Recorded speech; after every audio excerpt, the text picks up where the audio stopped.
আমরা আজকে ডক্টর বিধানচন্দ্র রায়ের জন্মদিনটা পালন করব। মেন উদ্যোগী কিন্তু তোরাই।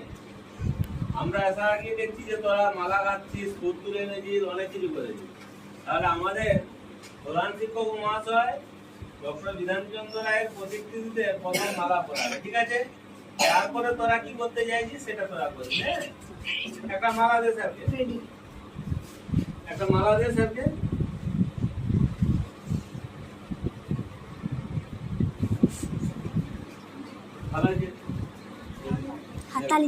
সবাই দেখতে পাচ্ছিস তার জন্মদিন আছে বিধানচন্দ্র রায়ের।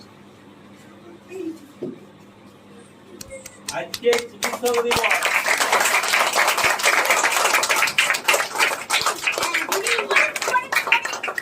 আজকের দিনটি চিকিৎসকদের নিয়ে উৎসর্গীকৃত।